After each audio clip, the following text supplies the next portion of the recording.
কসবার law college নিয়ে উত্তপ্ত যখন গোটা রাজ্য, ল কলেজের গণধর্ষণের কাণ্ড ঘটতে না ঘটতেই এবারে নিজের স্ত্রীর ওপর নারী নির্যাতনের অভিযোগ উঠল শান্তিপুর ব্লক তৃণমূল সভাপতি সুব্রত সরকারের বিরুদ্ধে। নদিয়ার শান্তিপুরের এই তৃণমূল নেতা নিজের স্ত্রী ও 2 সন্তান থাকা সত্ত্বেও লুকিয়ে তার বিরুদ্ধে দ্বিতীয় বিয়ের অভিযোগ উঠেছে। এদিকে সেই দ্বিতীয় স্ত্রীকে প্রাণনাশের হুমকি দেওয়ার অভিযোগ উঠল এবার শান্তিপুরের ওই তৃণমূল নেতার বিরুদ্ধে। আমিও খুব ভালোবেসে বিয়ে করেছিলাম সুব্রত সরকারকে, তৃণমূলের ব্লক প্রেসিডেন্ট, দিব্যডাঙ্গায় বাড়ি। ওর মা কৃষ্ণা সরকার মুখ টিপে ধরে আমাকে অকথ্য অত্যাচার করে। আমি বাপের বাড়িতে এসেছি, আমাকে আমার বাবা মা 2 দিন আগে। কি সমস্যা হয়েছিল মূলত অভিযোগটা হচ্ছে 2024 সালে 23শে মে ব্লক সভাপতি সুব্রত সরকারের সঙ্গে আমার বিবাহ হয় আমার বাড়ির অমতে গিয়ে। কোন ব্লকের সভাপতি? উনি ব্লক এ তৃণমূল কংগ্রেস শান্তিপুর বিধানসভা। ওনার বাড়ি দিব্যডাঙ্গা ফুলিয়াতে। তো এই ঘটনাটা হওয়ার পরবর্তী মুহূর্তে আমি বিবাহের পরে জানতে পারি উনি 2 কন্যা সন্তান, মানে ওনার বড় মেয়ের বার্থ সার্টিফিকেটটা আমি খুঁজে পাই ওই ঘর ঝাঁট দিতে গিয়ে। তখন ওইখান থেকে জানতে পারি এবং সেই মুহূর্তে ওনার সাথে আমার একটা বাদবিতণ্ডা শুরু হয়। এরপরে বাদবিতণ্ডা বাড়তে বাড়তে বিভিন্ন লোকজন বাড়িতে আসতেন। অবশ্যই লোকাল পার্টির কোনো লোকজন হবে, আমি তো ঠিক জানবো না বা চিনবো না, আমি তো রাজনীতির লোক নই।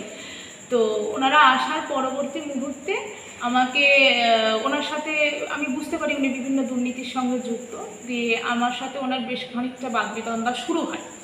এই বাদবিতণ্ডা শুরু হওয়ার পর ওনার ফোনে বিজয়লক্ষ্মী 2 বলে একটা নাম উঠতে থাকে বারবার করে। এই মহিলা বারবার করে ফোন করতেন, আমি মহিলার নাম ঠিক বলতে পারবো না।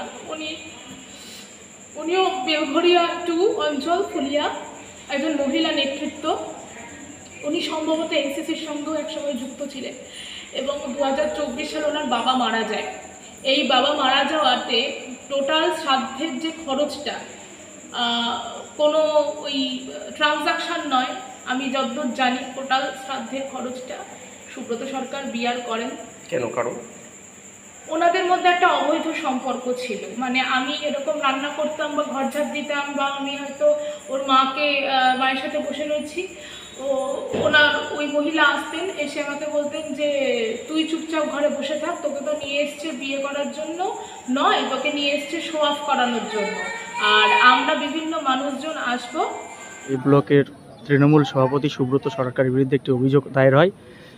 তার স্ত্রী অভিযোগ করছেন যে তাকে ব্যবহার করা হয়েছে, তার উপর অত্যাচার করা হতো এবং তিনি নাকি একাধিক মহিলার সঙ্গে অবৈধ সম্পর্ক ছিল তার, কোট আনকোট তিনি বলছেন, অভিযোগ করছেন। কি বলবেন? না, এটা শুধু ওনার ক্ষেত্রে নয়, সারা পশ্চিমবাংলারই তৃণমূলের নেতাদের ক্ষেত্রে এই অভিযোগ রয়েছে। দেখুন, এই যে কসবা ধর্ষণ কাণ্ড, একটা ল কলেজের আইনের ছাত্রী, তাকে কলেজের মধ্যে ধর্ষিতা হতে হচ্ছে। এ কোন বাংলায় আমরা রয়েছি? কোন বাংলায় উপহার দিচ্ছেন মাননীয় মুখ্যমন্ত্রী? ফলে এটা তার ক্ষেত্রে শুধু ব্যতিক্রমী ঘটনা নয়, এটা পশ্চিমবাংলার তৃণমূল কংগ্রেসের কালচার, তৃণমূল কংগ্রেসের সংস্কৃতি। বাকিটা তার ব্যক্তিগত বিষয়, এই বিষয়ে আমি কোনো মন্তব্য করবো না। যাচ্ছেন এড়াতে পারেন বিষয়টা? না, দেখুন, কে কিভাবে তার ব্যক্তিগত জীবন অতিবাহিত করবে তার ব্যক্তিগত বিষয়, কিন্তু অভিযোগ আসলে সেটা সমাজের পক্ষে সমাজের মানুষেরা ভালোভাবে নেয় না। আজকে কারোর স্ত্রী তার বিরুদ্ধে অভিযোগ করছেন, এটা না হলেই ভালো হতো, রাজনৈতিক দল করেন, কিন্তু এটা তৃণমূল কংগ্রেসের কালচার, সার্বিক কালচার। আপনি দেখুন, খোঁজ নিন, সবারটা তো প্রকাশ্যে আসে না, কয়েকজনেরটা আসে, তারাই ধরা পড়ে, বাকিদেরটাও খোঁজ নিন, পাবেন।